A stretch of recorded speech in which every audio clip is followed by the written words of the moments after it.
Namaste, welcome to Khadri News.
Kadiri నియోజకవర్గంలో ఉండే minority సోదరులారా, కళ్ళు తెరవండి. దయచేసి ఈ యొక్క నల్ల చట్టాలకు మద్దతు ఇచ్చినటువంటి వైఎస్ఆర్ పార్టీ, తెలుగుదేశం పార్టీకి బుద్ధి చెప్పేటువంటి రోజులు దగ్గరకు వచ్చాయి. రాబోయే 11వ తేదీ ఎన్నికల్లో ఈ రెండు పార్టీలకు బుద్ధి చెప్పండి. ఈ రెండు పార్టీలకు ఓటు అడిగేటువంటి నైతిక హక్కు లేదని చెప్పి ఈరోజు నేను తెలియజేస్తూ ఉన్నాను. మైనార్టీలకు వాళ్ళు చేసినటువంటి అన్యాయాన్ని మనం అందరం కూడా ఖండించాలి. ఖండించకపోతే తిరిగి వైసీపీకి, టీడీపీకి ఓట్లు వేస్తే ఏవైతే నల్ల చట్టాలకు ఈ రెండు పార్టీలు మద్దతు ఇచ్చాయో వాటికి మీరు కూడా మద్దతు ఇచ్చిన వాళ్ళు అవుతారని చెప్పి తెలియజేసుకుంటూ ఉన్నా. నేను ఒక ప్రశ్న అడుగుతున్నాను. కదిరి నియోజకవర్గంలో వైఎస్ఆర్ పార్టీ నుంచి నిలబడినటువంటి ఎమ్మెల్యే అభ్యర్థికైతేనేమి, ఈ రాష్ట్రంలో ఉండేటువంటి వైసీపీ ప్రభుత్వానికైతేనేమి ఒకే ఒక మాట ప్రశ్నిస్తూ ఉన్నాయి. మీకు దమ్ము ఉంటే సిఏఏని, ఎన్ఆర్సీని, ఎన్పిఆర్ని, యూసీసీని రద్దు చేసే ధైర్యం ఉందా? ఈ రాష్ట్రంలో మేము ఈ నల్ల చట్టాలను అమలు చేయము అని చెప్పే ధైర్యం ఉందా? సిఏఏ, ఎన్ఆర్సీని, ఈ యొక్క నల్ల చట్టాలకు వైఎస్ఆర్ పార్టీ మద్దతు ఇవ్వలేదు, వైఎస్ఆర్ పార్టీ ముస్లింల కోసం పనిచేసే పార్టీ అని చెప్పి కదిరిలో ప్రచారం చేస్తున్న వైసీపీ నాయకులకు, వైసీపీ ఎమ్మెల్యే అభ్యర్థుల్ని నేను ఛాలెంజ్ చేస్తూ ఉన్నాను. మీ జగన్మోహన్ రెడ్డితో ఈ నల్ల చట్టాలను ఈ రాష్ట్రంలో అమలు చేయనీయను అని చెప్పించే ధైర్యము, దమ్ము మీకుందా? కాంగ్రెస్ పార్టీ అధికారంలోకి వస్తే సిఏఏ, ఎన్ఆర్సీ, ఎన్పిఆర్ యొక్క నల్ల చట్టాలను రద్దు చేసే దమ్ము, ధైర్యం కాంగ్రెస్ పార్టీకి ఉందని చెప్పి నేను చెప్తూ ఉన్నా. కర్ణాటకలో హిజాబ్ విషయంలో భారతీయ జనతా పార్టీ హిజాబ్ ధరించకూడదు అని చెప్పి ఒక బిల్లు తీసుకొచ్చింది. కాంగ్రెస్ పార్టీ అధికారంలోకి వచ్చిన వెంటనే ఆ యొక్క బిల్లును రద్దు చేసింది. నేను ఎగ్జాంపుల్ కూడా చెప్తున్నాను మీకు. కాంగ్రెస్ పార్టీ ఒక్కటే బీజేపీని ఎదుర్కొనే పార్టీ.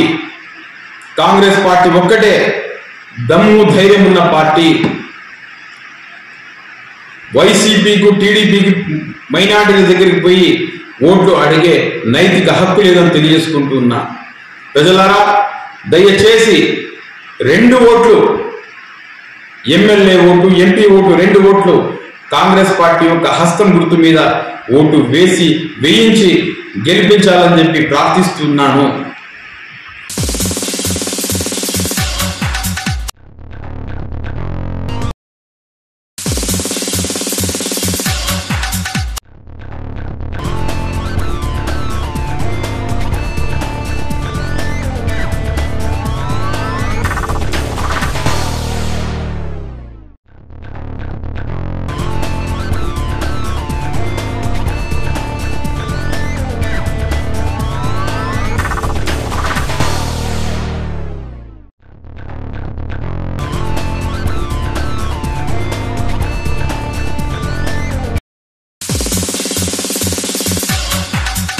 మీద ఒకటి చెప్తా మీకు. వీడు ఒక విధవ బతుకుతాడు. వాడు బతుకుతానేదే సుగాల మీద. మిమ్మల్ని చూపిస్తాడు. ఊర్లో వచ్చి బెదిరించి వాడు దొంగసార వ్యాపారము, కర్ణాటక మద్యం వ్యాపారం చేస్తాడు. 09 భూములు చేస్తాడు. వాడు మళ్ళా ఎంపీపీగా, సర్పంచ్ గా కొనసాగుతున్నాడు. ఈ రోజు కూడా బెదిరించి బతికేది ఈ తాండాల్లో ఉండి సుగాలను చూసే. మీరు బాగుంటే వానికి బండవాళం ఉండదు. మీలో మార్పు వస్తే వానికి బండవాళం ఉండదు. మీకు భయం ఉంటేనే వానికి బండవాళం ఉంటుంది. మీ భయాన్ని అట్లే పెట్టాలనే ఆలోచనతోనే వాడు అవన్నీ వేరు కాకుండా చూస్తాండేది. ఖచ్చితంగా ఈసారి ప్రభుత్వం వస్తుంది. మీరు కూడా ధైర్యంగా నిలబడండి, ధైర్యంగా ఓటేయండి. డబ్బులు కమ్ముడుపోద్దండి, సారాయి కమ్ముడుపోద్దండి. ఓటేసి తెలుగుదేశం పార్టీ అభ్యర్థులను గెలిపించండి. ప్రభుత్వం ఏర్పాటు చేస్తాన్నాం. ఈసారి ఖచ్చితంగా చంద్రబాబు నాయుడు ముఖ్యమంత్రి అవుతాడు. 100కు 100% మీకు ఈ తాండాలు ఏదైతే ఏర్పాటు ఉందో 100కు 100% మేము చేస్తాం. మళ్ళీ దాంట్లో అనుమానం పెట్టుకోవద్దు.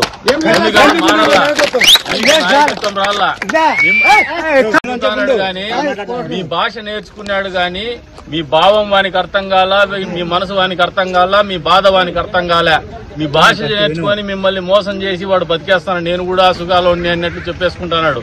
కానీ వాడు దాన్ని వ్యాపార దృక్పథంతోనే చేస్తాడు అనేది మీరు గ్రహించుకోండి. వాడు బతికేకి మిమ్మల్ని వాడుతున్నాడు. లేకపోతే వాడిని బతికేందో చెప్పండి. వానికి ఏమైనా బతుకుందా? వానికి 4 రూపాయలు డబ్బులున్నాయా?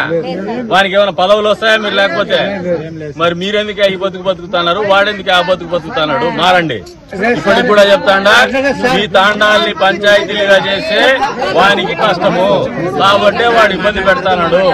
100కు 100% మా వాళ్ళు కూడా ఎవరన్నా లోపాయికారు ఒప్పందాలు ఉండి వానితో సంబంధాలు పెట్టుకునే తొక్కేస్తాం వాళ్ళని కూడా. మళ్ళీ దాంట్లో అనుమానం పెట్టుకోద్దండి. మీకు కూడా కొన్ని అపోహలు ఉండొచ్చు, మీకు కూడా కొన్ని ఆలోచనలు ఉండొచ్చు, నాకు కూడా కొన్ని ఇన్ఫర్మేషన్లు ఉండొచ్చు. ఎవరన్నా ఒకడో అరా నాయకుడు మా వాడు కూడా తొత్తులుగా ఉండి నేను లేకపోతే నువ్వు మనమిద్దరమే శాసిస్తామని ఉంటే కూడా నేను కూడా ఓర్చుకునే పరిస్థితులు లేను. ఖచ్చితంగా తాండాల్లో, ఈ తాండాలే కాదు ఈ నియోజకవర్గంలో ఉన్న ప్రతి తాండాలో కూడా తాండాకు చెందినటువంటి గిరిజన యువకులకు, యువతులకే నాయకత్వ బాధ్యతలు భవిష్యత్తులో తెలుగుదేశం పార్టీ ఇచ్చి తీరుతాన్ని బలపరుస్తా. బహుశా నేను ఒక అభ్యర్థిగా ఈ రోజు మాట్లాడుతాండే మాటలు మాకు ఇబ్బందికరమైన పరిస్థితులకి తీసుకుపోయే పరిస్థితులు ఉండే నేను నిలబడతా మొండిగా మీ తరఫున. మీరు కూడా అదే ఆలోచనతో ముందుకు రండి. కానీ మళ్ళీ నేను పోతానే భయపడిపోయి ఇళ్లలో సంకల్లో దూరుకొని సారాయికో లేదంటే ఇంకో డబ్బులకో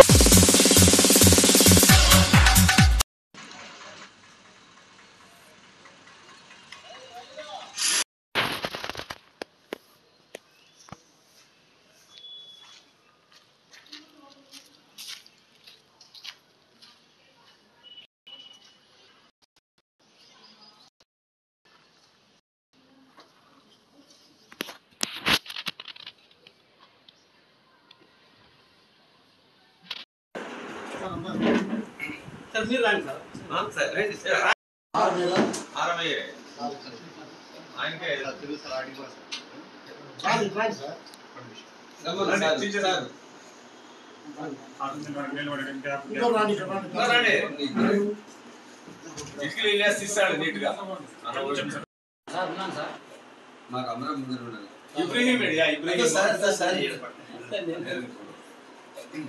ఇయర్ వస్తారు కదా ఇబ్రహీం స్కూల్ అని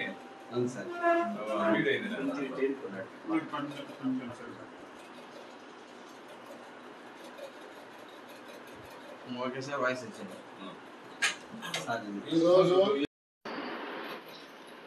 మా గురువు సార్ సరే సార్ మా గురువు పక్కన ఎక్కడ ఉంటాం మేము పక్కనే ఉంటాం. చాలా శుభదినం. ఎందుకంటే మా అన్నగారు కొమ్ము భాస్కర్ అన్న గారు ఈరోజు నాకు సన్మానం చేయడం అనేటువంటిది నాకు చాలా ఆనందదాయకమైంది. ఎందుకంటే ఒక మంచి కుటుంబము అయినటువంటి వ్యక్తి నాకు గుర్తించి ఈ పాఠశాల దాదాపుగా 596 మార్కులు సాధించినందుకు చాలా సంతోషపడి నాకు ఈ సన్మానం చేసినందుకు ఆయనకు ప్రత్యేకమైన ధన్యవాదాలు తెలియజేస్తున్నాను. ఎందుకంటే ఎస్కే యూనివర్సిటీ పాలక మండలి సభ్యుడుగా నేను ఆయన సన్మానం చేసింది కానీ మర్చిపోయినాను, క్షమించాలి. తర్వాత అన్నగారు నన్ను చేసినందుకు మరొకసారి ఆయన ధన్యవాదాలు తెలియజేస్తున్నాను. అదేవిధంగా మా సీనియర్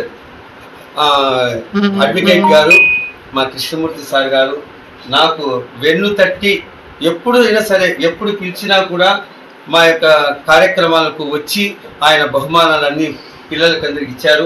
ఆయన యొక్క ఆశీర్వాదంతో ఈరోజు మరి ఒక మంచి మార్కులు సాధించగలిగినాం. మేము టౌన్ యొక్క ఫస్ట్లో 596 మార్కులు ఫిర్దోస్ అనేటువంటి అమ్మాయి సాధించినందుకు నేను అందరికీ శుభాకాంక్షలు తెలియజేస్తున్నాను. అదేవిధంగా మా యొక్క దళిత నాయకులు సంతన్ కుమార్ గారు మరియు మా వివేకానంద స్కూల్ హెడ్ మాస్టరు తర్వాత వచ్చే కరస్పాండెంట్ అయినటువంటి మా అమరా గారికి కూడా నేను ప్రత్యేకమైన ధన్యవాదాలు తెలియజేస్తూ పాత్రికేయులకు నా యొక్క అభినందనలు తెలియజేస్తున్నాను.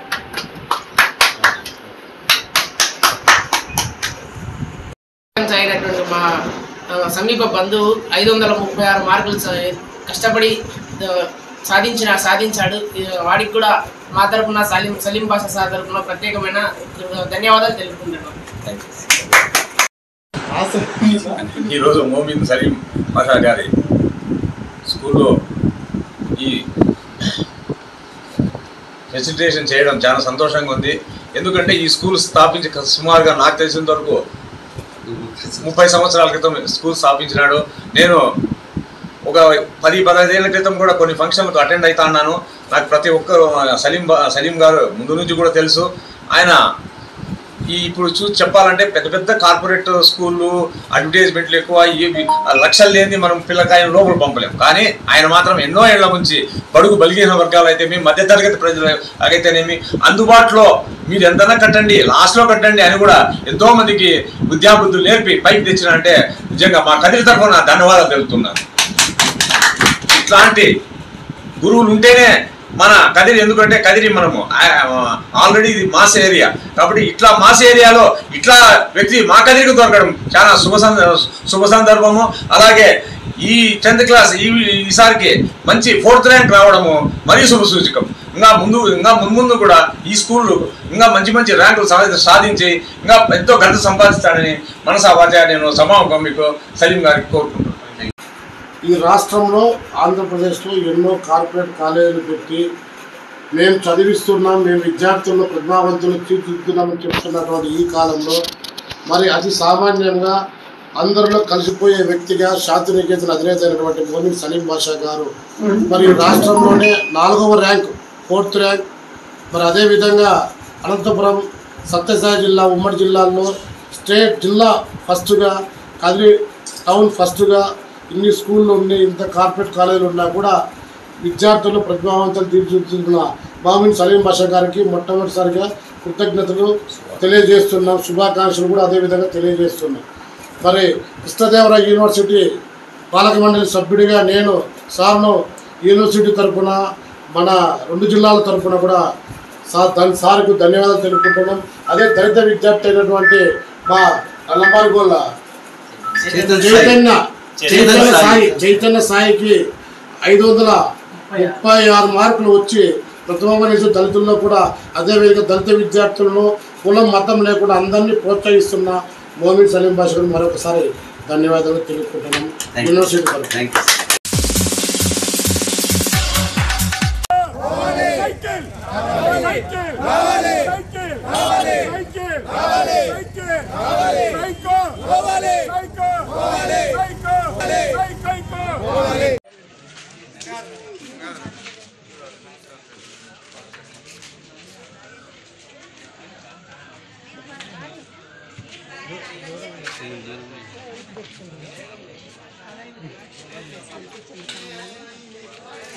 మేడం నమస్తే మేడం మరి పందులుకుంటా మేడం మేడం అందరికీ సరే మేడం ప్రభుత్వం గురించి గెలిపించుకున్నాను మేడం అందుకని మేడం తప్పకుండా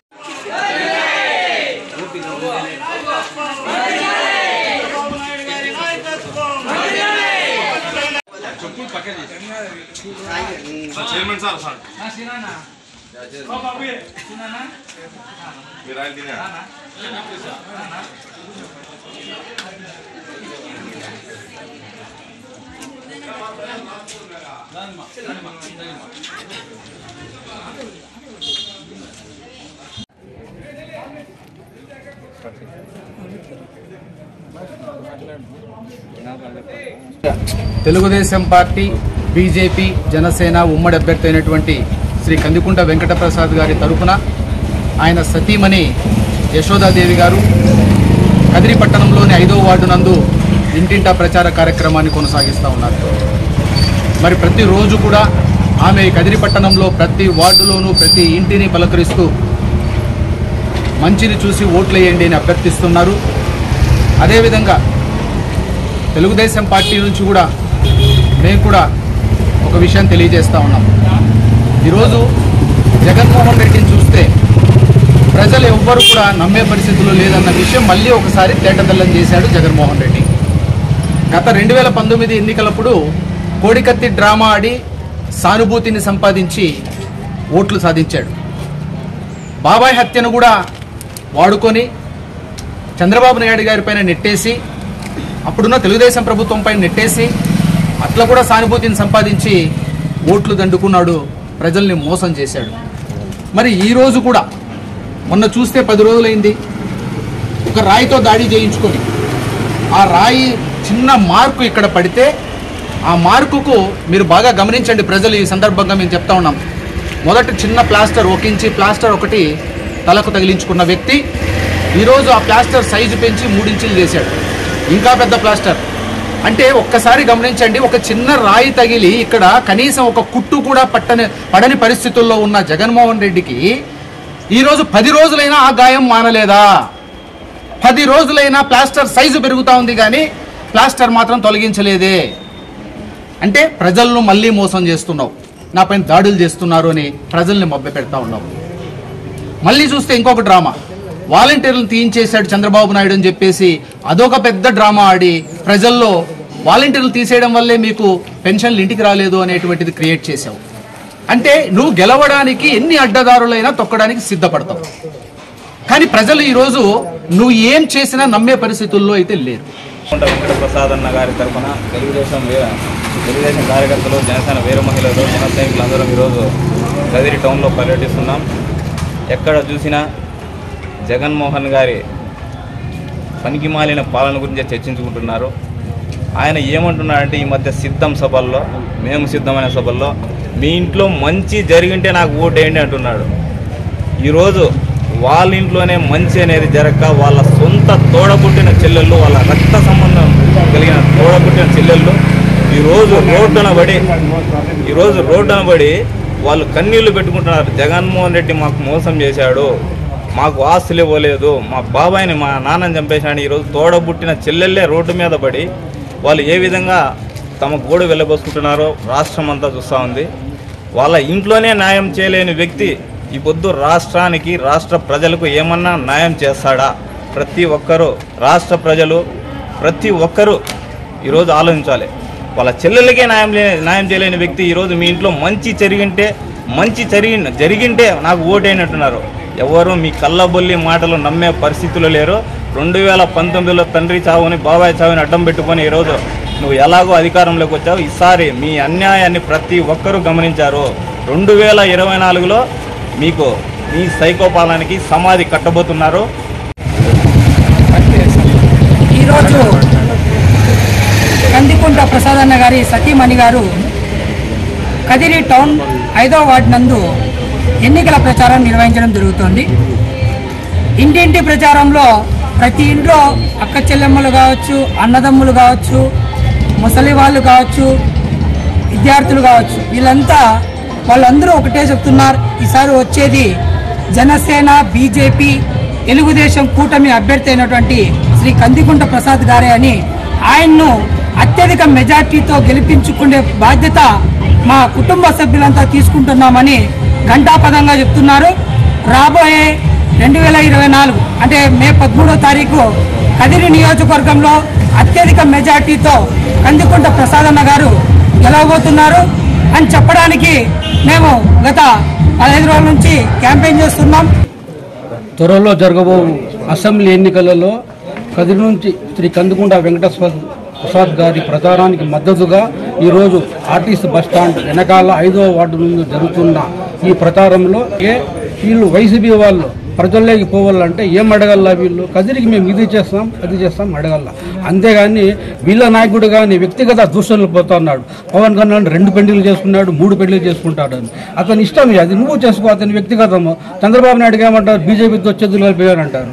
బీజేపీ ఆయప్పకి ఏం కేసులు లేవు, ఆయప్ప జైల్లో ఏం లేడు. అతను 53 రోజులు జైల్లో ఉన్నారా కాడమరా అంటే బీజేపీ లేడు. కాబట్టి ఈరోజు రాష్ట్ర అభివృద్ధి కోసం బీజేపీతో చేతులు పోయినాడు. మీరు కలపండి, మీరు కలిపి మీ కేసులన్నీ కొట్టేసుకున్నారు. కానీ చంద్రబాబు నాయుడు కేసుల కోసం రాలా, దాంట్ల కోసం రాలా. ఇంకా కదిరిలో వీళ్ళు ఏమంటున్నారు, ఎప్పుడు పోయినా కానీ టీడీపీకి ఓటు వేస్తే బీజేపీకి ఓటు వేసినట్టు అంటున్నారు. యాడా మీరు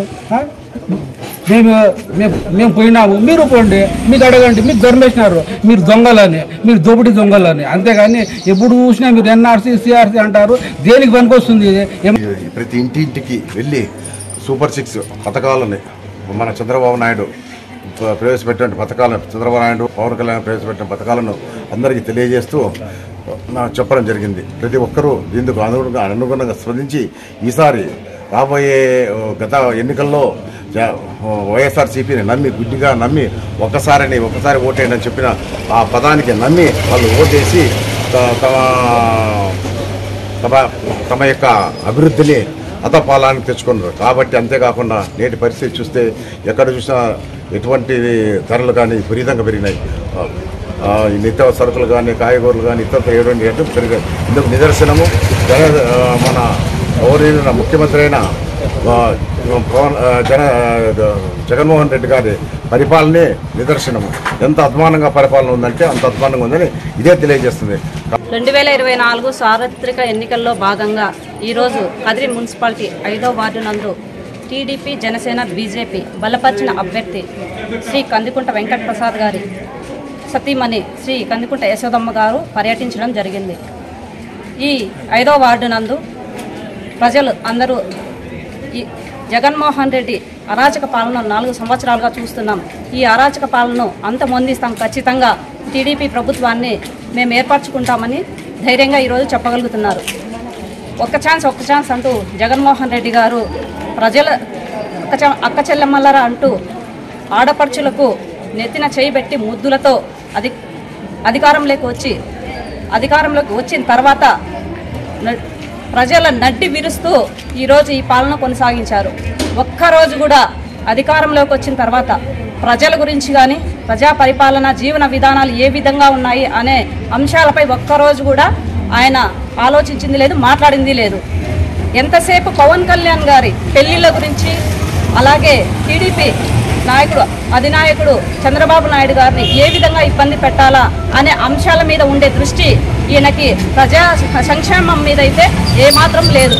కావున ప్రజలందరూ బుద్ధి చెప్పడానికి సిద్ధంగా ఉన్నారు. జగన్మోహన్ రెడ్డి గారు చూసుకోండి, కాసుకోండి.